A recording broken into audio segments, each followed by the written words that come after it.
The Scott County Board of Adjustments. I know we've got quite a bit of folks here that want to speak. If you want to speak tonight and you haven't signed in, there is a sign-in sheet on the podium. Never mind, it's over on the desk by Elise. How many of you are planning to speak this evening?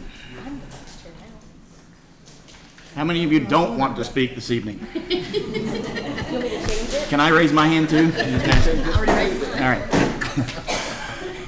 All right, we will go ahead and get started with the approval of minutes. If you'll take a moment to overlook those from last month, and then I'll entertain a motion. I motion to accept. All right, Tommy makes the motion to accept the minutes. Do I have a second? With that one adjustment, I'll make a second. Sonia makes a second with an adjustment. Charlie, I think you got that adjustment. I don't know, what's the adjustment? I took my name off as vice chair, made it acting chair. Oh, that's right, that's right. Now, okay. Any Yes. questions or comments? Let my wife read these. My wife read Yes. this too. She gets food. If you hang on, let me make this motion. All in favor by saying aye. Aye. All opposed by the same sign. There are none. Motion carries. What Elise just asked, if we can keep some of the noise down in the back, because that's where the recorders are for the public notice, so if we can kind of keep that down, that would be wonderful. If you are planning to speak this evening, if you will please rise for me and raise your right hand, and Charlie will swear you in. Do you swear or affirm the statement you make tonight to be the truth to the best of your information and belief? Yes. Is that everybody signed in? Well, as they come up, if somebody's not signed in, we'll do it then. Anyway, thank you.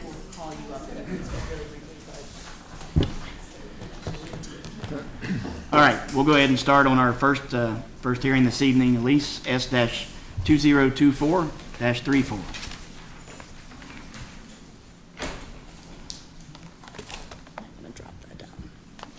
Right. There we go. Our first application is a variance request to the side yard setback from 50 feet to 30 feet for the main building, and then 50 feet to 22 for a covered porch piece of that. So it kind of extends out. We just kind of separated it for clarification purposes. At the property address 1152, if you have conversations, I respectfully request you take them outside. 1152 Barkley Road. It is an A1 zone parcel measuring 12.75 acres with access onto Barkley. It's up in the county, so there's not really close arterial besides the road itself. Staff does recommend approval of the request. This is an aerial shot of the property here. It was actually recently subdivided in April of this year. We had it go through planning commission hearing. It did get approval, and they went through with their signatures. It is the northernmost of the lots in question, so parcel 4. Again, we're looking at a variance, so we refer to KRS 100.243, which kind of establishes our findings. We do have 2 variances, so I'll run through this once in a little bit more detail, and then the other one will just kind of reference it. Before variances are granted, the board must make the finding that granting of the variance would not adversely impact public health, safety, welfare, would not alter the character of the general vicinity, would not create hazard or nuisance, it would not allow an unreasonable circumvention of requirements of zoning. In making these, the board shall consider whether the requested variance arises from special circumstances which do not apply to the general vicinity or zone. Strict application of provisions would deprive applicant of reasonable use of land or create hardship, and the circumstances are the result of actions of the applicant taken subsequent to the adoption of zoning regulations from which relief is now being sought. So, as a property that's kind of in the northern portion of the county, it is rather steep, which is typical, but we do have here the kind of topography with, I did include some arrows just to kind of show how water would be expected to run because this is a little bit of a difficult read.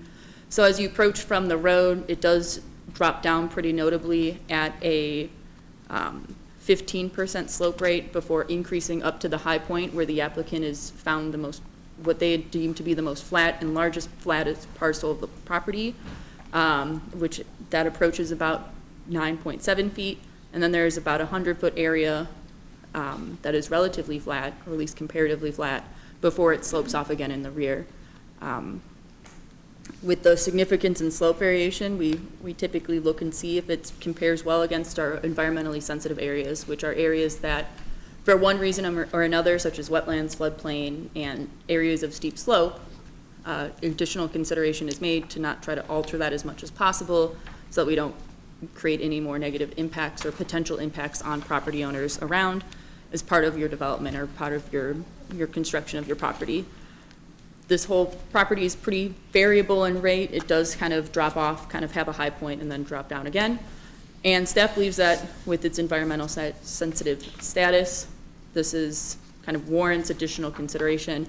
And after all those kind of considerations, staff does believe that this application has merit and recommends in favor of it. These are the findings here. There are 4. Talks about the nature of the property, talks about the variation in slope on the property. We then move on to that staff believes it would not impact public health, safety, welfare, nor alter character or create nuisance. And the application does meet the findings requirement. And staff ultimately recommends approval of the variance request subject to 4 conditions. It's our typical 4, so I'll adhere to our rules, adhere to everyone else's rules, get a building permit, and contact us before any changes are made to your case. You get a little bit further from it, you got a little bit more. If you need to be closer, we need to know. All right, any questions for Elise? Thank you. Is the applicant here for this application? Anything you want to add to that? All right.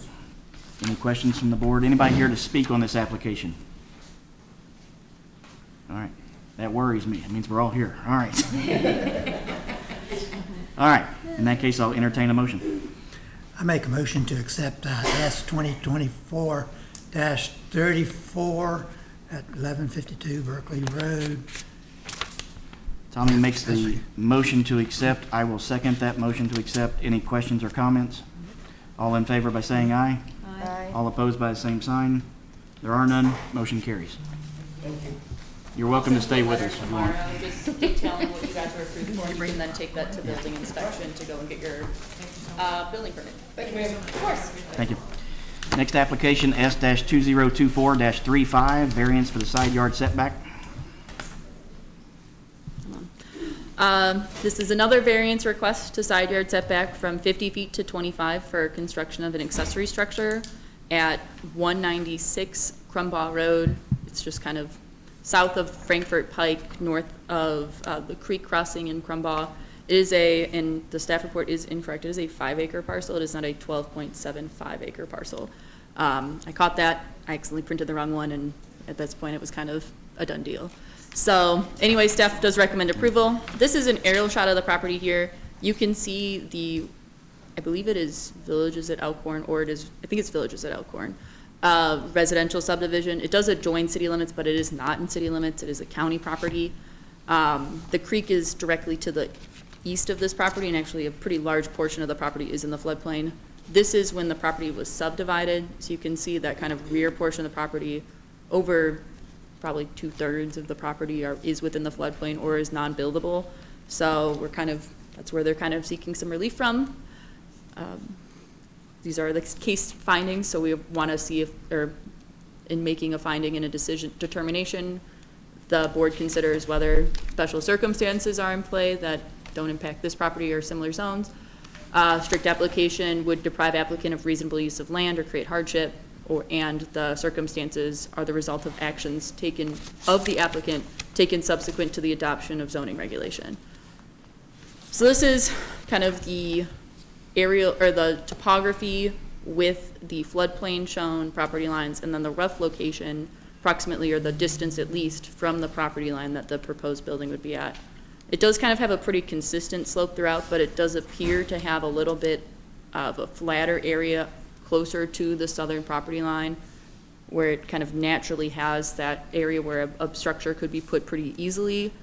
The property is pretty notably sloped with a 12% slope rate from the edge of the road to the edge of floodplain, so anywhere really on the property is going to face some challenges we would reasonably anticipate related to construction on the property. But ultimately, with all those things considered, staff believes it does satisfy the requirement of KRS 100 with the large volume of floodplain on the property and the sloping towards it. It does warrant trying to find the best location, or at least efforts to make it be the best location, and staff does ultimately recommend approval. But before I get to that, these are the findings I have here. There are 4. This does reference the right property size. It was just the chart in the very beginning of the staff report. Talks about the property itself, talks about the floodplain, talks about staff's anticipation that it would not adversely impact public health, safety, welfare, or alter the character.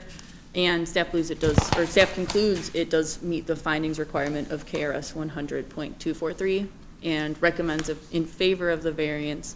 So recommending approval with the 4 typical conditions of approval we see for variance requests. Okay. If you guys have questions, the applicant is here. Any questions for Elise? Okay. Is the applicant here for this one? Anything you all want to add to that? Okay. Anybody else want to speak on this application? That worries me even more. All right. In that case, I will entertain a motion. I'll make a motion that we approve application S 2024-35 at 196 Crumball Road, taking into account the staff recommendations. Okay. Sonia makes a motion. Do I have a second? Second. Rachel seconds the motion. Any questions or comments? All in favor by saying aye. Aye. All opposed by the same sign. There are none. Motion carries. Okay. I'll do the same thing for you guys. We'll send the letter tomorrow. You can take it to building inspection. All right. Application S-2024-36. And hang on before you get started in this. I'm going to give a small speech just to start this one. Of course. Yes, please. So obviously everybody's here for this application, I'm assuming. And what I will ask is that we keep our opinions professional. It doesn't get out of line. We do not attack character. That's not what this is for. And so we do not want to do that. If a comment has already been made, there's probably not a need to make it a second time. All right, because if we do, we're going to be here until 11 o'clock tonight. All right, so yes. What we want to do is if you have something to add that is factual, please bring that out. It is not just because you don't like it, right? We understand that. But please be respectful to everybody in the room. If I feel like it's going too far on a comment, I will ask to stop. So are we clear? Everybody good? All right, Elise? So this is application S-2024-36, a conditional use permit for operations of a kennel related to the pet sitting business at the property addressed 109 Cragmore State Drive. It's Cragmore Estate is off of Craig, surprise, surprise, which is in between Ironworks Road to the south and Frankfurt Pike to the north. It is a 5-acre parcel zoned A1 agricultural. Staff does recommend approval of it with an asterisk that I will address at the end of my presentation. I don't want to derail it right now. So this is an aerial shot of the property here. This Craigmore Estates was subdivided from a larger farm in the early 70s, and this is just kind of one of many lots. They're heavily wooded, or at least they tend to be more heavily wooded in comparison to other residential subdivisions in the south, in the agricultural areas we have. But this is the property here. The applicant, kind of to generally talk about the application history we've had with them. They did apply for a 96, a permit to operate a sale of flowers business, which was determined to be by right, so no permit was actually finalized or anything like that. In 2008, Planning Commission and code enforcement officers were made aware of operations of the kennel or something that may constitute a kennel on the property, specifically an animal rescue and boarding house, at the time unpermitted structure. Later permits, I believe, were gathered, but to what extent is unclear because building inspection only keeps permits for a certain period of time before they are able to, or they have to delete them. The application was filed and then it was withdrawn, and then in March of 2009, the Board of Adjustment reviewed an application filed by the applicant for the interpretation of a kennel to determine if the rescue was considered a kennel. It was unanimously voted by the Board of Adjustment at the time that rescue activity, or that the rescue activity they were proposing did constitute and fit within the definition of kennel. At the time it had been identified that this was not an existing grandfathered use, so a kennel permit was required. And once that was all kind of considered, the application was reviewed and ultimately was denied in June of 2009. Due to a failure to appear. In July of 2009, they had a on-site meeting, which have they done that very often, where they met on property? Because they met on the property and then they convened, or then they like paused everything for 20 minutes for everyone to drive back into town, and then they continued with the meeting, which I found really interesting. I had not seen that previously. Yeah. We can do road trips. No, we're good. rent a bus? We're good. Okay, fine, uncool, but whatever. Anyway, at the time, or once they returned and they made the kind of continued discussion, the permit was ultimately denied due to citing the number of noise and the no ability, or the limited ability to deafen the noise of the animals. Later court cases were taken between the applicant and the Board of Adjustment, and ultimately we're kind of where we are at now. I do want to say now that when we review applications, we review them on individual merit without consideration of who specifically is the applicant. That's why we don't use like a first name basis in our staff reports. We don't say Mr. Smith is doing this. We say the applicant is doing this. We want to make sure that we consider everybody fairly, and we understand that names can have an association with it. So we keep it as impartial as possible, judging it off of the current conditions and the current application they bring before us. So I just want to make sure we have that available. This is a little bit more of the kennel building. Can I? Okay. So there is a small section in the zoning ordinance regarding kennel operations. It is considered a conditional use in the A1 and is defined as a commercial business for the sale or temporary boarding of 3 or more dogs over the age of 6 months, not including those owned by resident or property owner. We are very well aware, and animal control has made us aware, that there are many businesses we would anticipate in the county that have the volume of dogs that constitutes a kennel, rescue home, pet sitting facility, that we may be applying that definition to. Unless we hear from people on these, or unless an application comes before us, we do not actively ourselves seek out these applicants to kind of bring them in. We do just, as things come in, we address them as we can. In accordance with the regulations, there are really 5 items that kind of is outlined in the zoning ordinance pertaining to animal kennels. That's the kind of text there. Can I actually go back? Go back. I don't have control of this. This is not me. The first of which is that buildings and areas used in whole and part, including animal runs, shall be a minimum of 100 feet from property lines. The existing building, which is about 1,200 square feet, is about 100 feet from the property line to the east. The fence itself, though, does not, that is the property line, so that eastern boundary is the fence. So if this fenced-in area, in part or in whole, that we can see on this picture here, is being used for that, we by the ordinance say it is 100, it needs to be 100 feet from property lines. It's meant to diffuse noise, meant to kind of have dual purpose, that type of thing. We kind of talk a little bit about the building itself. Again, it pertains us a little bit less, but we did go out to the property just to make sure we were in safe conditions with animal control. And it does seem like a pretty solidly built building. There's interior and exterior spaces that are partitioned off for different animals, for different ones to kind of keep everybody separated. They can speak more to it if you are so interested in the building construction.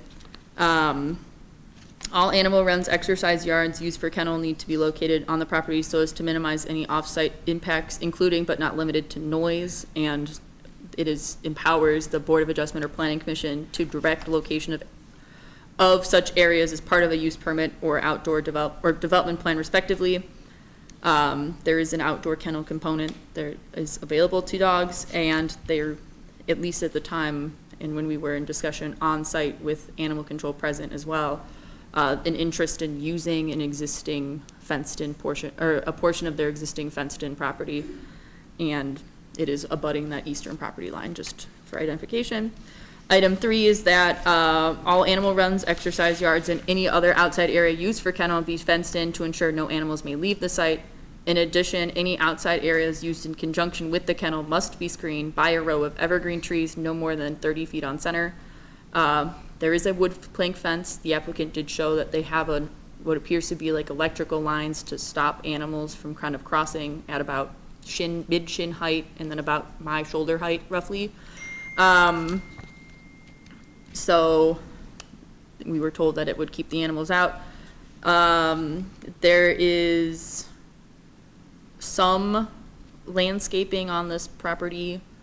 There's this area, as I kind of mentioned it previously, there is some natural, like, pre-existing trees. When we're considering applications, much like when we consider development plans, you can't count your neighbor's trees as screening for your uses. So you are expected to install your own trees for your own use, not rely on a neighbor's tree to supply that necessary screening. And so if this is ultimately approved, staff would by ordinance, we would require them to install plants 30 feet on center. Due to the proximity to that eastern property line, staff recommends an amending of that and making it a little bit more stringent and more appropriately aligning with our commercial residential buffer requirement that is seen in our landscaping ordinance. That specific ordinance states that let evergreen trees be planted 15 feet on center, so it would be twice as many trees that would allow for them to kind of form a more functional wall potentially. So if this ultimately was approved, it may be effective, and staff has had very little kind of complaint when we have those evergreen construction between commercial and residential areas that the noise is really getting significantly into their properties. Like, our evidence from what we have collected regarding this buffer is that it is pretty good about screening noise from animals or not animals, commercial activities in residential areas. Talks a little bit about signage on the property. They've not proposed signage other than just a small directional number sign. And then in the application, or in the application for conditional use permit, the applicant shall state the maximum number of animals to be kept on the site. That was not provided initially. We did prompt them for more information. They stated that they had 9 personal animals and they were interested in 15 related to their pet sitting business. When we were on the property, staff counted 8 dogs within the kennel building, and the applicant had stated that there were 4 dogs that were staying in the personal home, so a present count of dogs on the property of 12. The previous court judgments that we had mentioned stated that no more than 15 dogs may be permitted on the property. Per interpretation of the attorney, the judgment does not prohibit them explicitly from pet sitting, only from KDR, which is the dachshund rescue they were associated with, associated dogs, and that no more than 15 in total on the property. There may also be some restrictive covenants and deed restrictions if there's an active HOA that may be able to enforce some of these things. Given the age of the property, I would anticipate an HOA was but a sparkle in everyone's eye and no one really talked about them, which is okay. It's not atypical, it's actually very common. They've stated that the proposed kennel operation would consist of themselves, their partner, and potentially 1 additional volunteer, and stated that at most 15 dogs would be on the property, and they keep 9 personal dogs on the property. At least right now, if they're saying they have 9 personal dogs and we counted 12 on the property, that means that there are 3 dogs that we counted that are not personal dogs, or at least not identified as personal dogs, and may be associated with maybe a friend's watching them or whatever circumstances. It may just be, I have no idea, and I'm not going to speculate on that one, but I did want to identify that there was a little bit of a discrepancy we noted in that instance. The applicant stated that dogs may stay overnight or only during the day, and that the largest dog would be 40 pounds and the largest male or female cat accepted would be 15.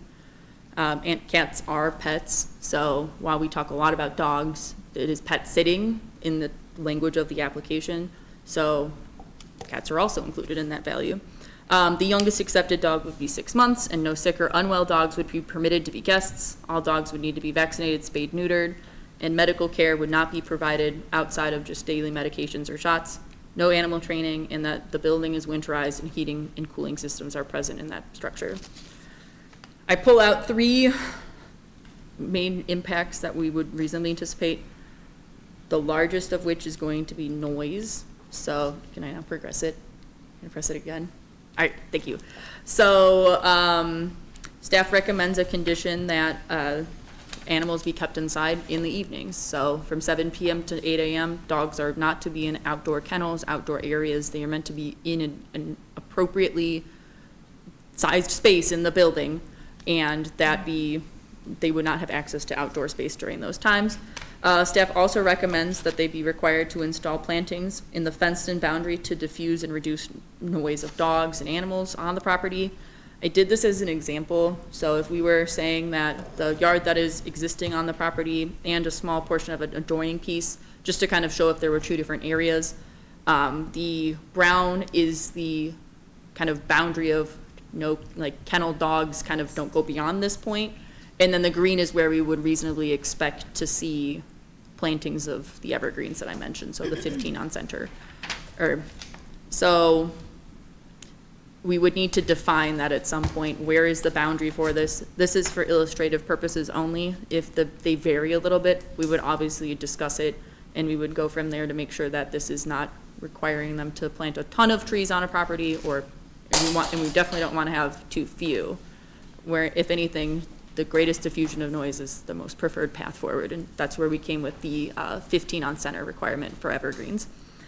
If there's existing trees, they may be counted if they are in good health and are of the appropriate species. Again, we would go out with them and animal control and kind of discuss what we would go forward if this ultimately was approved. The next one is just the volume of activity, what's going on the property. Staff recommends that the total number of dogs be no greater than 15 and that the dogs not be KDR associated in accordance with their previous judgment.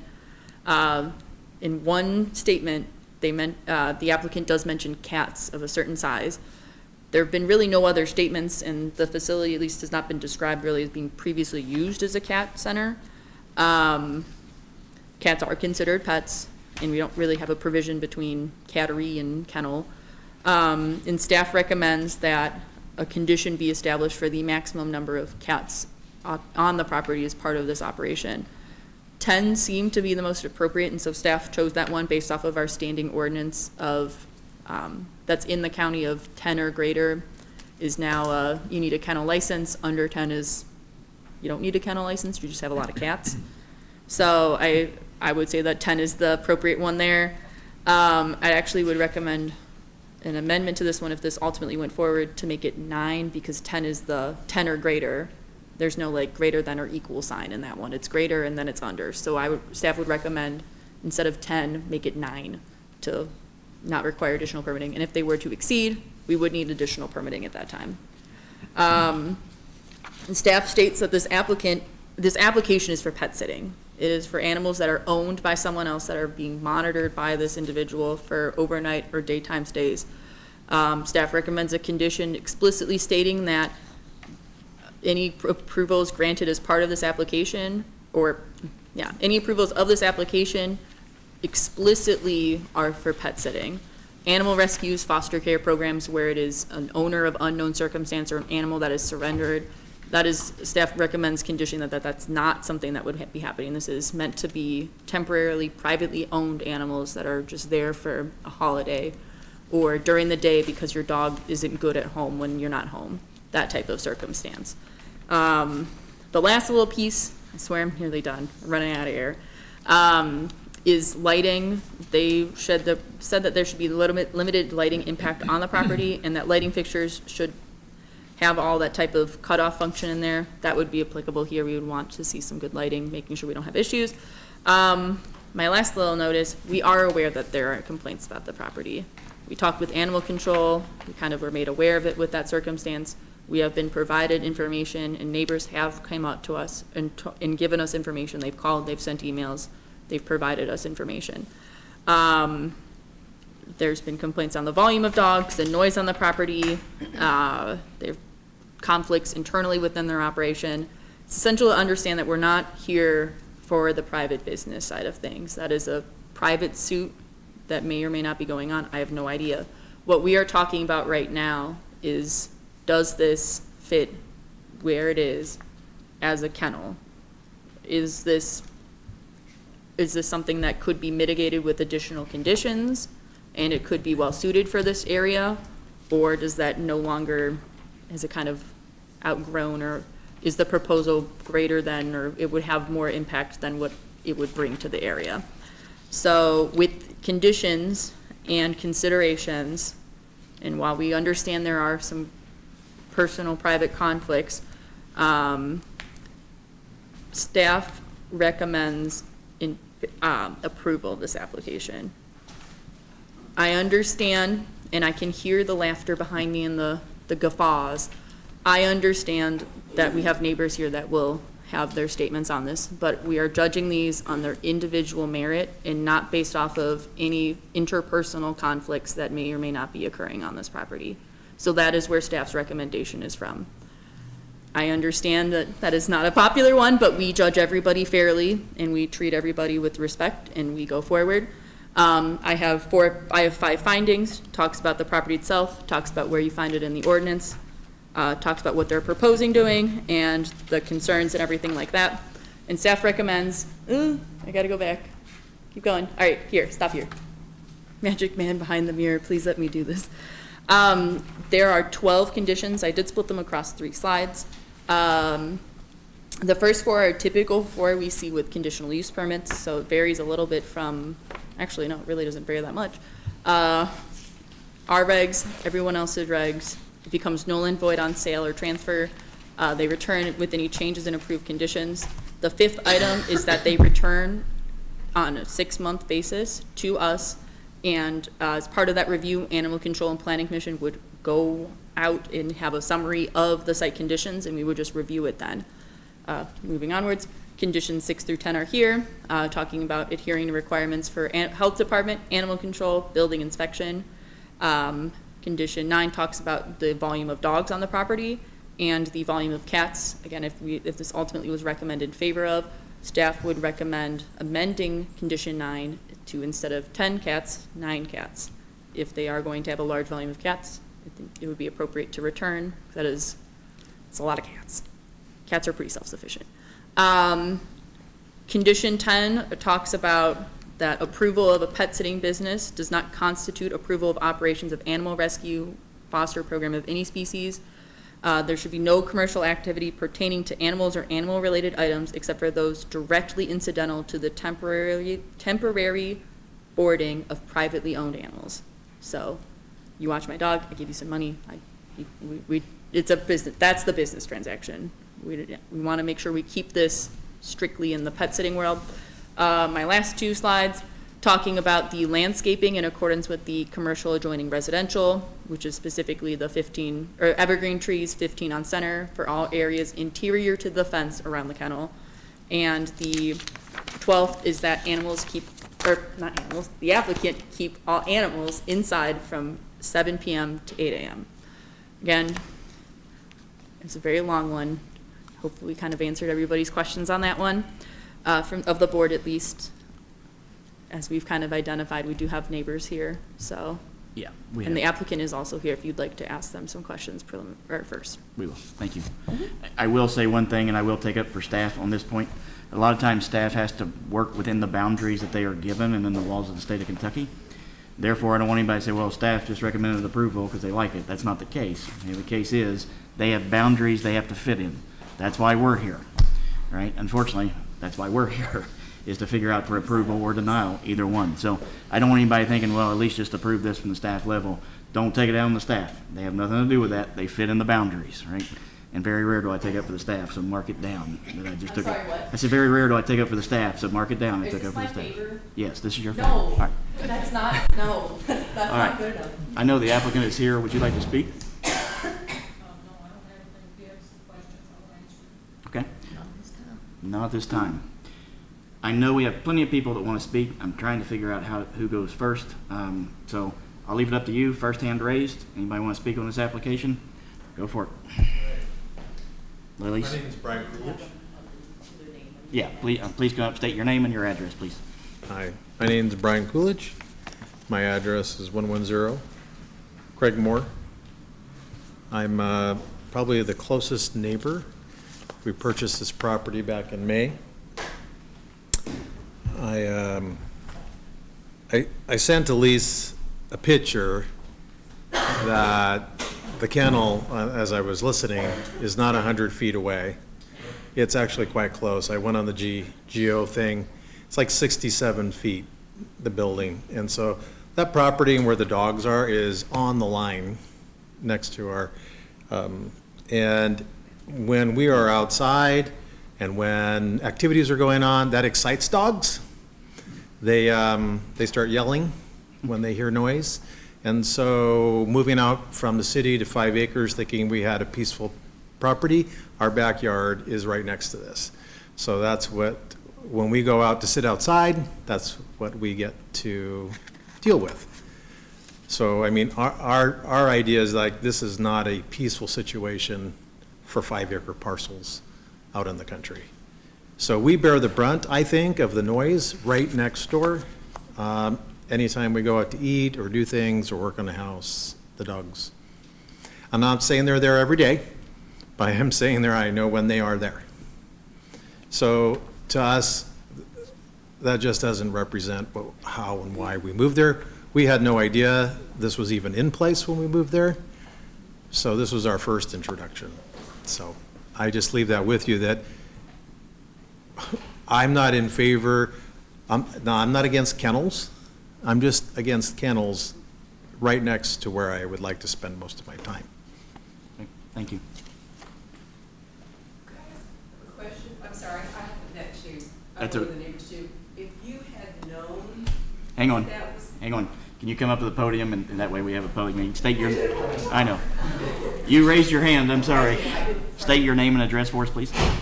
I'm Mary Ann Hunt, 413 Craig Lane. Thank I'm you. on the other side. If you will, address us. Oh, And I'm then sorry. we'll ask the question. Excuse me, If- Mary if- Ann Hunt? Yes, I don't see you on the list. Hey, Do you- Charlie. Do you swear or affirm you're gonna tell the truth? I do. Thank you. I know it's procedural, I'm sorry. Go I'm ahead. sorry. If he had known that there was a kennel or the propensity of a kennel, or would he have bought the property that he bought? I'll pose it. Would that have made a difference in his purchase? I'm saying it could have made a difference, looking backwards, I'd have to have my wife in the room with me. Very smart gentleman. We all understand that. I think that's an objective question, so It is, I but understand that's, what you're I asking. think it's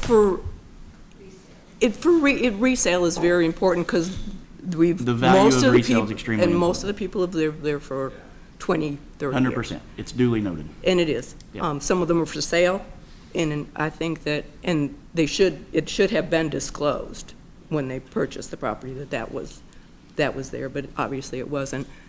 And I think that that's what makes the difference. Thank you. Thank you. I got your hand first. This is for recording purposes Yeah. only, so unfortunately, we will just ask that everyone project their voices a little bit more. It's kind of acoustic ceiling that should sort of help, but unfortunately doesn't provide the audio feedback. Here's what we will ask. If you're coming to speak, speak up.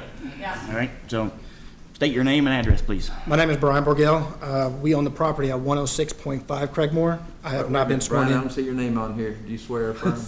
I do. Thank you. I just want to kind of piggyback on the discussion that he had and the question that was asked previously. We do not have a developed land. Ours is completely wooded, and we are kind of waiting to see what's going to happen with this.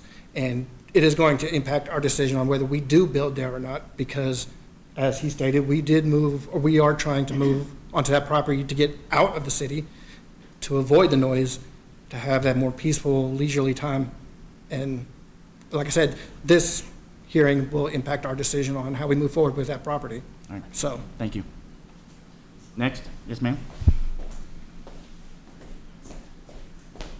Hi, my name is Laura Xanatos. I live at 101 Craigmore Estate, and I can 100% say I would not have bought my house if I had known there would be a kennel across the street. I lived in Lexington, in the middle of Lexington. I wanted to get away from the noise, and it's the most peaceful place. However, when I do go outside, and I live across the street, I do hear dogs barking, and it is very disheartening because you can't go outside on your front porch and just enjoy nature because you hear barking dogs. And it is from that direction, so I'm quite sure it comes from there. Also, a dog showed up at our house, a Dachshund showed up at our house. That was the applicant's dog. And my husband tried to contact her to come and get it. He could not get a hold of her. He had to go there, and she did not believe it was her dog, but somehow, finally, she came and picked the dog up. But the dog did not seem pleased to be picked up. But so dogs do escape from time to time, and I can attest that I do hear the noise, and I absolutely would be heartbroken if more dogs were added. All right. Thank you. Can I speak to that? Hang on. I just called on her, if you will, please. Hi, my name is Sarah Price. I live at 105 Craigmore. We are on the cul-de-sac towards the back of Craigmore. And I too can hear dogs from my front yard in the mornings. Not only that, but as Laura just said, the fencing that is currently at this kennel is not adequate to keep the dogs in. We've had dogs show up at our house as well, and had the same thing where you knock on the door 3 times because nobody can hear you over the din of dogs in the house. And then the applicant comes to the door and assumes that you are there to deliver a rescue dog to a kennel that is, according to the final permanent injunction in 2016 that was reheard in 2017, they're not allowed to operate a rescue. And they were still assuming that we were there to drop off a rescue dog. And then when they realized that this was their dog, sure enough, that dog showed up on the rescue site as being a rescue animal. So our concern is that the applicant has not been following the letter of the law as it is, due to the permanent injunction in 2017, has been continuing to operate a rescue, and now is trying to maybe change the nature of it to say that it's a pet sitting service instead. And we're really concerned about having this pet sitting service have more dogs than are allowed, have more traffic than we're used to. I mean, we notice every car that drives by. We live at the dead end of a dead-end road.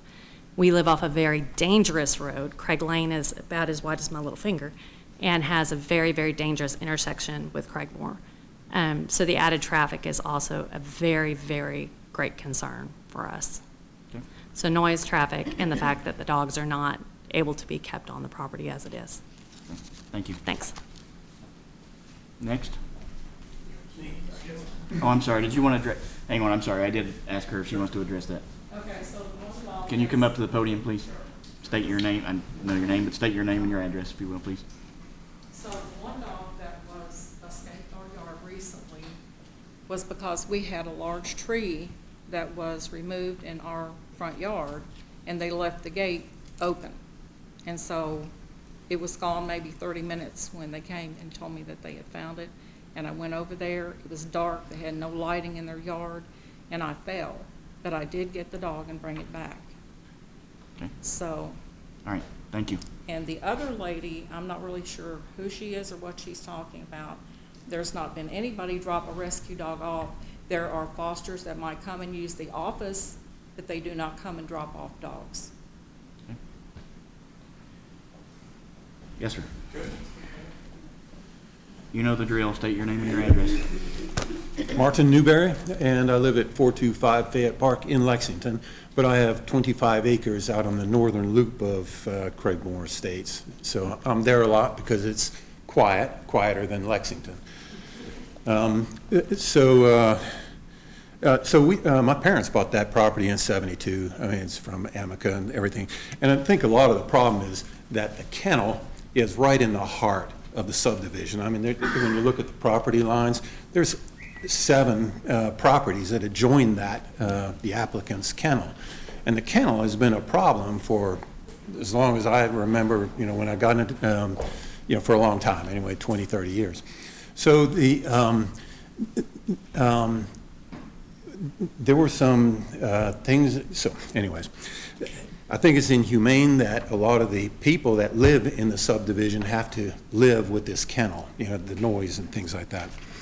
So I just moved back to Kentucky from the military, and so I heard about this, been here in Kentucky for 2 years.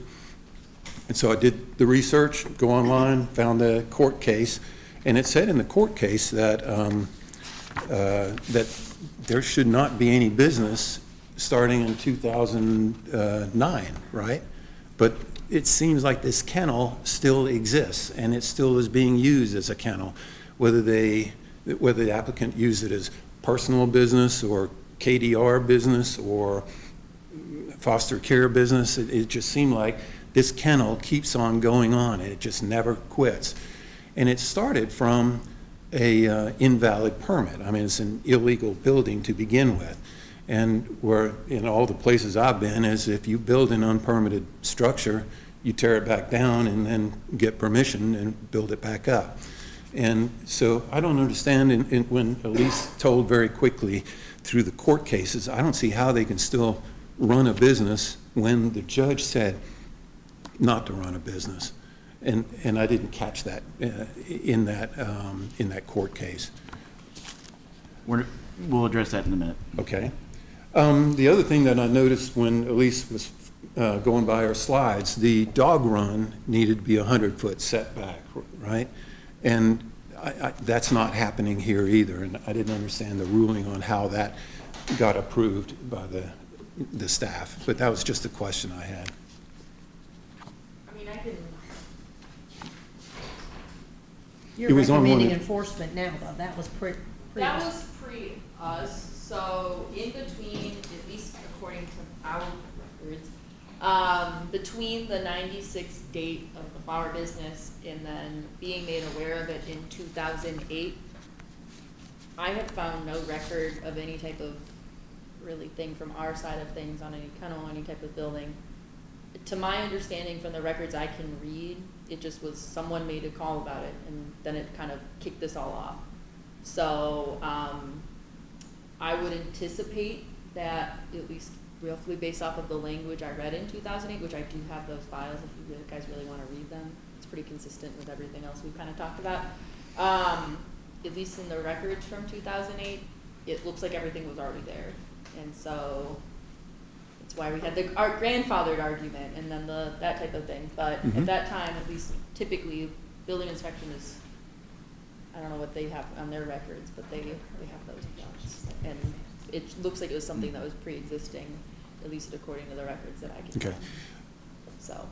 how Sir, long? I just don't know. remember seeing on the video, there was a description of all the requirements for a kennel, and one was a dog run that had to be 100 foot. Can we flip to that? You recommended refencing, though. Didn't you have that in there? I don't believe it was explicitly refencing But itself, moving it but back it was 100 feet. at least buffering it better.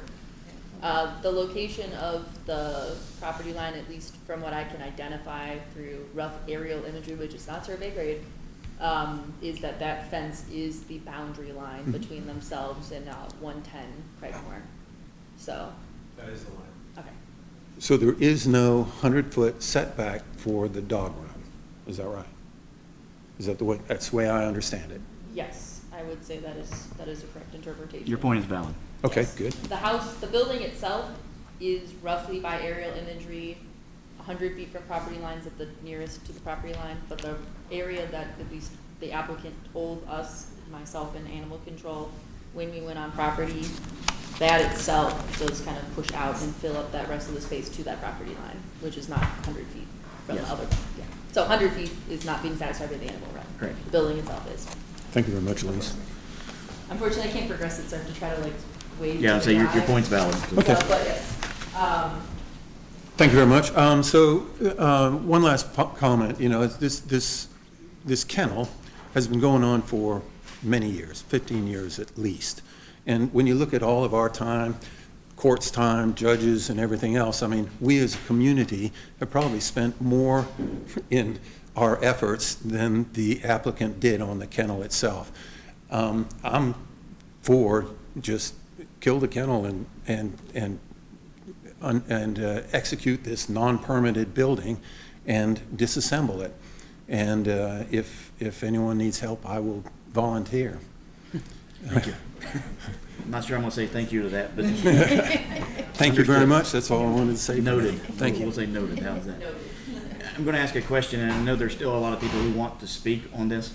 Does anybody have anything different to add from what's already been brought up? Yes, ma'am.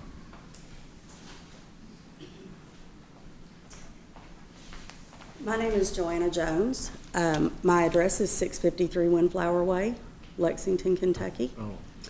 I'm speaking to you today I'm sorry, I'm nervous.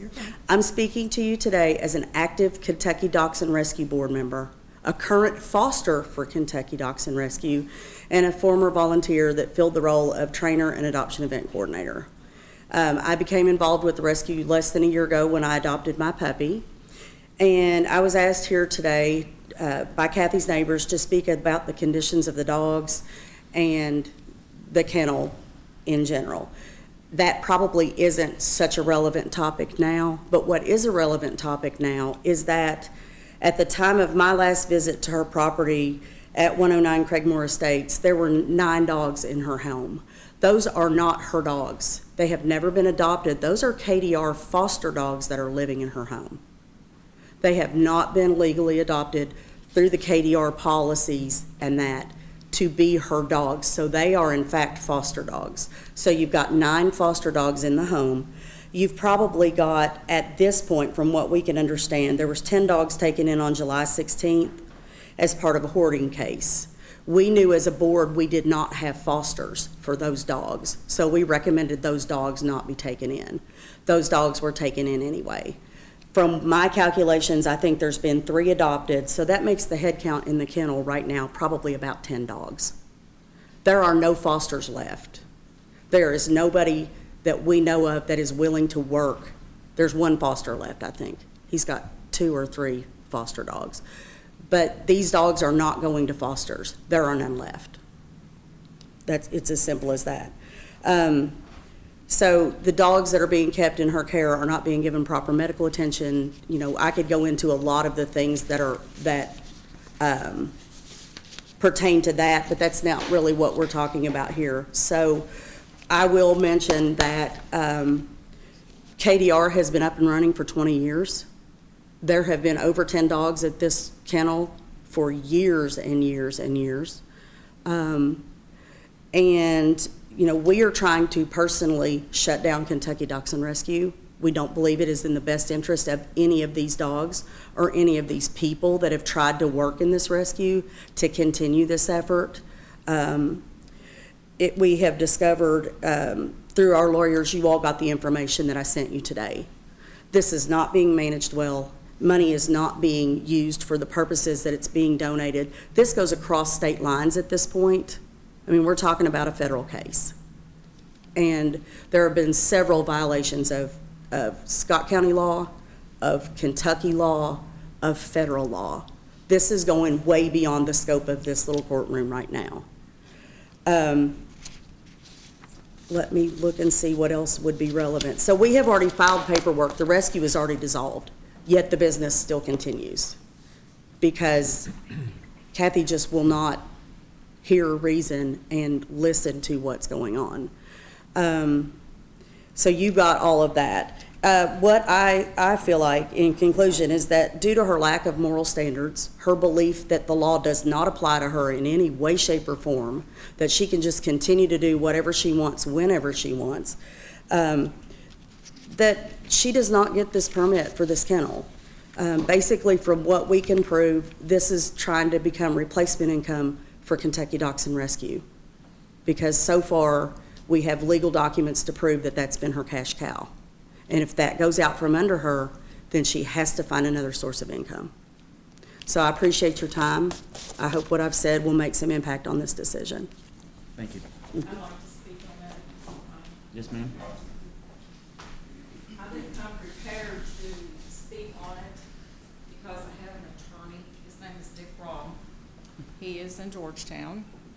And I applied for this license long before any of this happened. So I received a letter from the board when the 9 dogs came in. We already had foster placement for everybody. They were taken to the vet. They immediately received all their vaccinations, and foster showed up at the kennel and they took the dogs. They did not stay with us.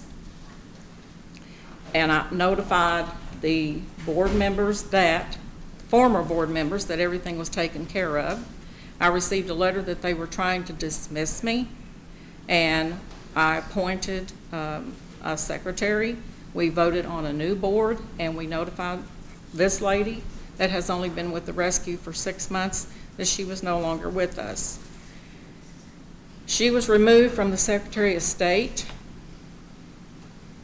and she went and tried to dissolve the corporation after they discovered that I'm not just the president, I was chairman of the board, and in my mission statement it said I could only appoint a new person, that I could not be taken out by vote. She did that erroneously, and it was reversed. KDR is still in good standing. All of the taxes are paid, has always been paid, and it's always been taken care of. We had a secretary, we had a treasurer, we had meetings. They did not provide us with the minutes. They did not provide us with financial statements, and these are the reasons that they were dismissed. We do have a new board, and it's doing its job. Now, I didn't have any of this to get involved, but we also had the treasurer that after she was removed from the bank account, she committed a felony and took money out of the account, which has since then been reversed and returned. So they've committed cybercrime. They've tried to take over our Google console. It has been returned. If I was doing anything irregular or against the law, Secretary of State would not have returned it to me as being intact. Federal government would not have returned it to me as being intact. Fifth Third Bank would not have returned money back to us as being intact. And the person that took over the cybercrime thing, it would not have been returned back to us. So all of this stuff is erroneous, and the lawyers are handling that, and I'm not really, it doesn't affect what I'm trying to do as far as just, I have had 40 dogs at the kennel during the time that it was suggested that I cut back. Allowed to use the office in the last, since 2017, allowed to use the office, allowed to have meetings, allowed to have contracts, allowed to have phone calls, not have rescue dogs on site. That was the condition. Allowed to have 15 personal dogs of my own, of which are at the kennel. I have larger dogs that I keep over there. Those are my dogs that I have had for years and years and years. Everybody is vaccinated. Everybody is spayed and neutered. And we already comply with the hourly time of everybody in or out. Currently, there are about 7 dogs at the kennel. That's it. You can walk in the kennel and you can see a whole big area in the middle. There's nothing. We have 3 rooms on one side. There's nothing but storage. How many dogs in your house, did you say? In the kennel, In your house? I have 5 to 6. Not 9 that you replied No. in the questions? We recently did have puppies, but we don't anymore. And they, anything under age of 6. You stated 9, that's why I'm asking. No. I don't know where they're coming out with, they were total of 9. On the Scott Hang on. County vet report, they said Hang a on. total of 9. He counted so many in the kennel, he's been out there twice. Ma'am, with all due respect, let me ask you just a very direct question. Sure, Okay? In your application, your additional questions, your answer, 9, yes. that's correct. So you have 9. Total 9, not 15. You stated 9 in your house, personal. No. Up to 15 guests is your request. I'm allowed up to 15. No, technically not yet, you're not. No, according to my previous record, I was allowed up to 15. And that was the record, All right, 15. continue on. That's all I, Just to make sure we're getting that correct, the court order was 15. yes, None of them could be KDR dogs. they had to be They personal had to be dogs. personal. So I was allowed 15. But what they have come out to my house twice now and counted, and they counted 9. So many in the house, so many at the kennel. All right, thank you. Hang on. This is where it gets a little hairy, all right? So hang on just a second, because we're going to get out of the weeds here for a minute. Ma'am, I'm looking right behind you, okay? So I would like to go back.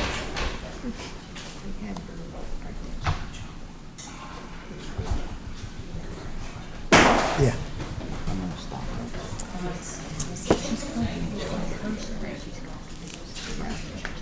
all right, please state your name and your address. I'm Joanne Rising, and I live at 112 Craigmore, at the very end of the circle. I can hear dogs behind my barn, which is in his property, or behind his property. There's a lot of things I want to say, but there's a few things I do want to say. When the committee would go to visit to visit her kennel, instead of making, you would make an appointment, and instead of doing that, if you'd have made a surprise visit, you would have realized how many dogs were in that kennel. There were dogs moved to her house. The sheriff department has been out there I don't know how many times because of the barking. They were told not to knock on the door because it made the dogs bark. Not just her pets, but dogs that were in the basement. I know you don't know that. We received a letter from the McIntoshes on August the 26th regarding the pet sitting service and explained about the kennel and the property, which we already know. They do not take into consideration that that property is centrally located and the noise just goes everywhere. And it doesn't make any difference how many trees she has. There are trees there. The noise just goes right through it. The other thing is that we're really concerned about even the kennel business because there are people that walk and it puts them in a precarious situation just to walk because of all the traffic. We don't want that. We're worried about property values. And we just employ that the board review the history of the application for conditional use of the property and subsequent adjustments. And I've made copies if anyone would like to have a copy. No, you don't want a copy? We've got them. We have them. Okay. Excuse me, did you state your name for the record when you started? Joanne Rising. Are you not on this list either? No. You did just swear and affirm, didn't you? Repeat yourself. I've been there since 2004. Catch up, Charlie. All right, I understand there are more people who want to come back up and say things, and I understand that. However, I think quite frankly, this has probably been enough. Right? So there's a couple of things that we have to look at, and one is opinions are opinions, facts are facts. Charlie, I'm going to reference a memo that we received earlier today from Wolf and Houlihan discussing the KDR. I do believe that there is a direct violation to that letter, which has been court ordered. I also believe it is our job as a board to take in the whole account of the neighborhood. That's what we're here for. We have to make sure that everybody gets along. Now, that doesn't say there can't be a kennel in your neighborhood, but I believe the kennel has to be proper. I don't believe that this fits the boundaries of the neighborhood. It is always hard to tell somebody no. I'm a dog lover myself. I've got 2 of them.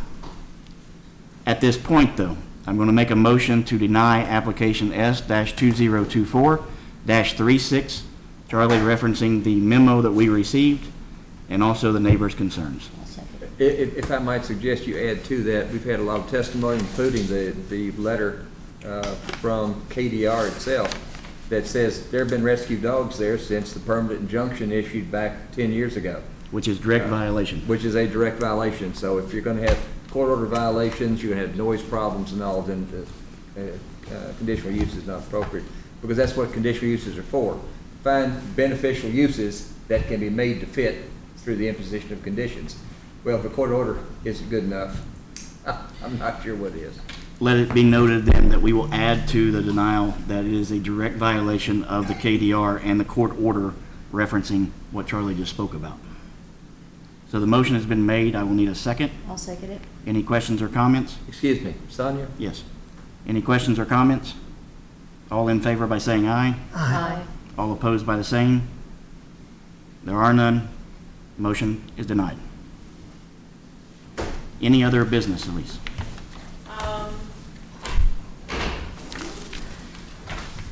At this time, we really don't have any. If you guys find any continuing education, make sure you take them. I'm trying my best to try to get some options available to you guys, but unfortunately, they're day-long events, and we all work, so it's kind of hard to do that.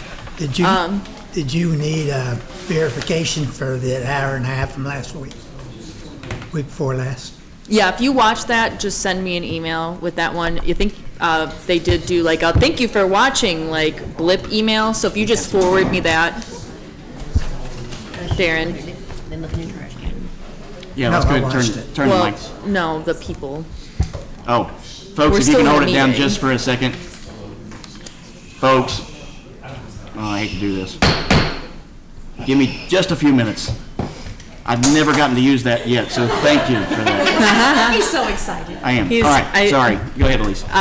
So, yeah, I think there was confirmation emails. If you can just forward that to me so I can toss it in your record, that'd be perfect.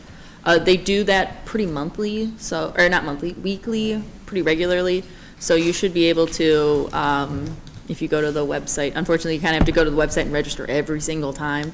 But if you go to the website and you register and I didn't mention it to you, I mean, you take it and just send me the email afterwards saying you watched it, and we'll put it and add it to your guys' credits. Send me So, another link. I'll send it over again. Any other new I'll keep business? sending them. Miami a lot. I don't believe I have any other business for you guys. I don't know if you guys have Yes. business for me that I got to deal with, but. Lousy. Okay. In that case, I will call the close to the Board of Adjustments for Scott County at 6:07. Thank you all.